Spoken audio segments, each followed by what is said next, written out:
Hello, and welcome to Quick Clicks video training series, Essential Strategies in 15 Minutes or Less, created by California Deafblind Services. This training is about greeting rituals and name cues.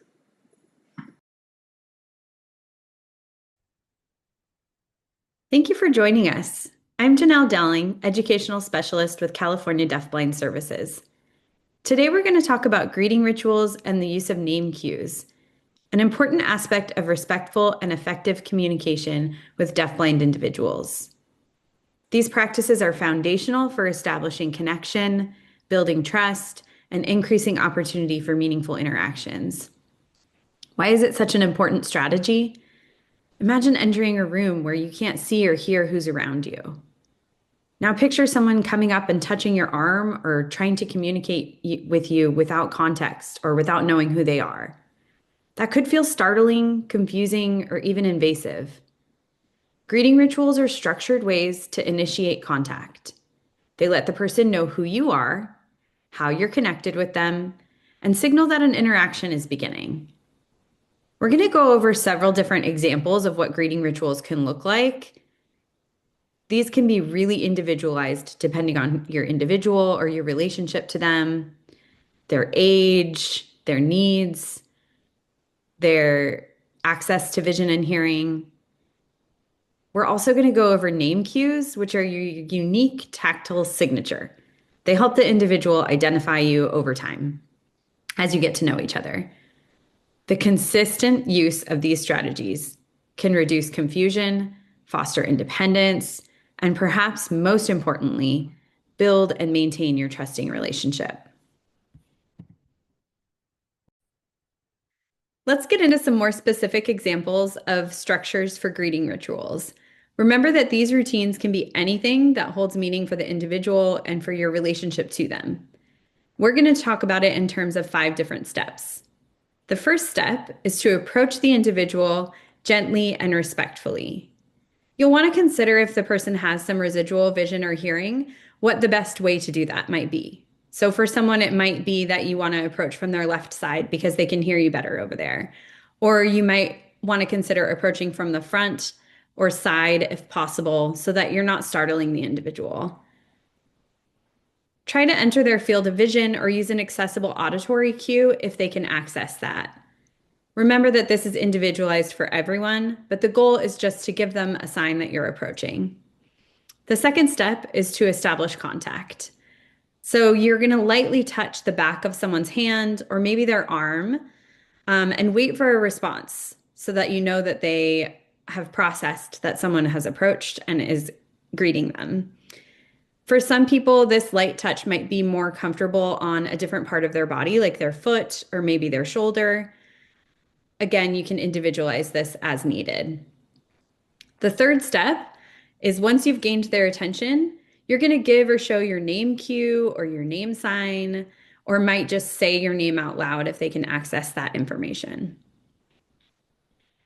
We'll cover more details about what name cues are in just a minute, but this step tells the individual who you are.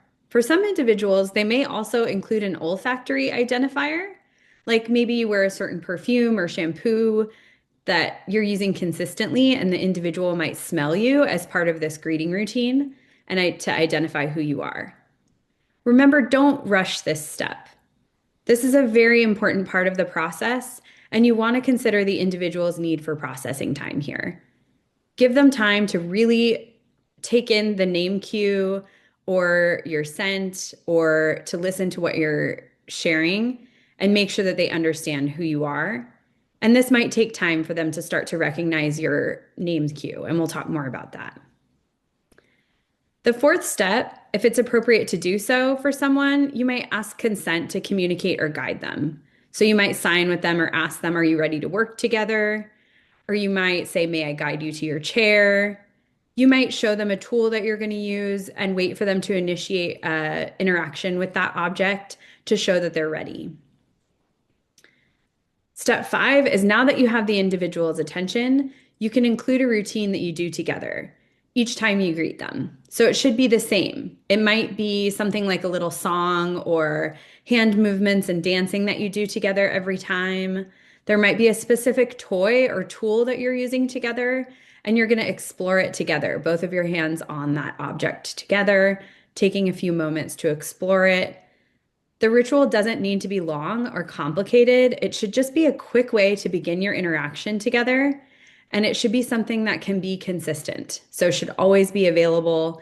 If you're going to use an object, you have to make sure that you always have access to that object so you can use a consistent ritual. Once it's clear the individual is engaged and maybe they're showing they recognize who you are and feel comfortable, you'll be able to move into the next thing that you're doing together. Now let's talk about name cues. A name cue is a specific and consistent tactile signal that represents you. It helps the individual recognize you instantly once they understand that symbol, especially in a busy environment like a school where people are coming and going throughout the day. This might really help an individual understand who's around them and possibly anticipate what's coming next in their schedule. So, some examples of these name cues might be something as simple as a tapping on their hand in a unique rhythm. So, maybe you do quick tap, tap line, or you make a heart on their hand every time, or maybe you're tapping them on the shoulder in the same rhythm each time you greet them. It could be a distinctive gesture, such as tracing the first letter of your name on the palm or back of their hand. Or if you have a name sign, you might show your name sign, have them feel your name sign if it's tactile. You might be wearing a textured item or an item with something unique tactily. So you might have a lanyard if you're a teacher and put a specific charm on it, like some extra beads or puffy paint on the plastic part that the individual will feel and understand that, oh, this is your lanyard or this is this person coming up to me. You might have a beaded bracelet or a wristwatch that's unique. You might have a scrunchy hair tie that you put around your wrist. The idea is that it's unique to you.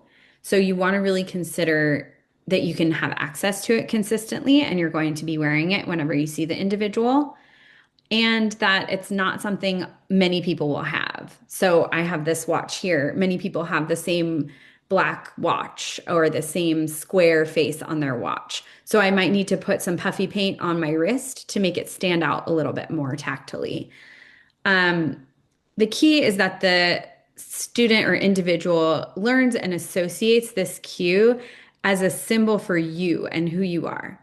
So you always introduce and agree on a name cue with the individual or their family, the educational team. Make sure everyone knows what their name cue is and stick with it each time you approach the individual. If you're using an object symbol like a bracelet, a ring, or something else that you wear, you want to be sure, again, that you have access to it every time you're interacting with that individual. So you might want to keep some extras in the classroom or at their home. Maybe keep it in a locker if you're at work with the individual. It might be a good idea to have several of the same item in case it gets lost or you need to have access to it on the go. Every greeting is an opportunity to affirm the student's identity and agency. So remember to approach slowly, greet the person with purpose, and build those rituals together. It is important to remember that people are greeting each other all day long. They're entering and exiting each other's personal space throughout the day. They don't always have a plan for something else they're going to do. It may just be that they're approaching someone and they want to say hello, or they want someone to know that they're nearby. So it's okay to teach peers or family members or educational teams that greeting the individual is appropriate, even if you don't have a plan for a next step. This allows the person to understand who's in their environment and to feel socially connected with the people around them. You can teach peers how to do this kind of greeting ritual, or maybe have a name cue so that they can introduce themselves or say hello to someone. And this way, the person knows who's near them or who's sitting next to them at circle time, who they're eating lunch next to. This can be a great way to make some social connections. Remember that every greeting is an opportunity to affirm your student's identity and your relationship to them, and build that agency and help them understand what's coming next in their schedule. So approach the individual slowly so they have time to process your greeting. Greet them with a purpose and build the rituals and routines together. If they respond to a certain song or a certain tactile cue more than another, use that in your routine. If you want more information about greeting rituals or to see some examples, or if you want to learn more about name cues, we're going to share some resources here that we recommend exploring for further information.